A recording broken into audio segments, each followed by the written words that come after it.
Hi guys.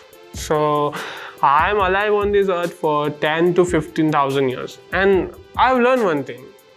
When you're stuck, there is always a second wave. And that's right. Sorry, I have to go somewhere. Yeah, that old man was right. In the same way, Hopia have multiple options to customize your web. And in previous video, we have seen the HTML version. And in today's video, we will see how to change our app name, colors and font using Gulp. So let's get started.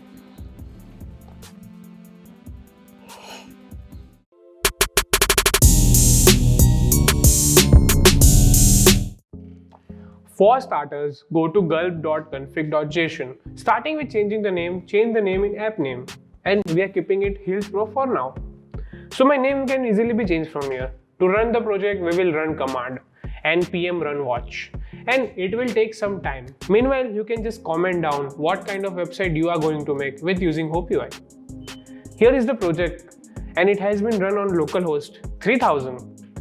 And we can just see the name has been changed in just simple one step. You can see just every component here. Click on dashboard demo and see our web. And here in our dashboard, name has also changed.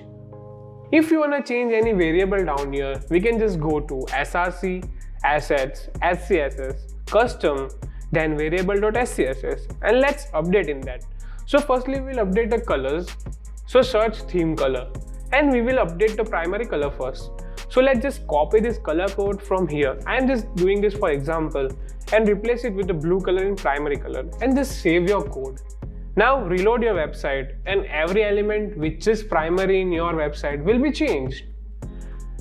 And also this logo is in SVG format, so it will also change according to your color. And you can also do same with the secondary color also. Now moving ahead, we will see how to change the font using Gulp. We have seen it already in HTML version, but this one is a little different. So let's go to Google font and let's select a random font like this. I am just using this and select the style and let's use it through import. So copy this piece of code and let's just paste in SCSS, the helper, font.scss and replace here to replacing and copy this font of family and we will go to variable, search the font and replace it there also. That is font family sans serif. Doing this, the font of all your project will be changed. Let's also check the design system and it has been changed successfully. This seems quite easy, right? So let's just move to the logo and how to change them. So just as always, go to legoism.com and let's download this logo from here. Let's try making this logo look more amazing and bring some like lavish material for your website. And let's try to replace the logo in component. So to do that, go to template, logo component, and here you will get logo.hbs and replace that code here. So save the code and reload your website and logo has been changed. That's all for this video. We have completed our customization using Gulp and that's FNF. But remember, don't forget your family. That is HTML. And if you like my face, just like this video, comment down any doubts till now you have and subscribe.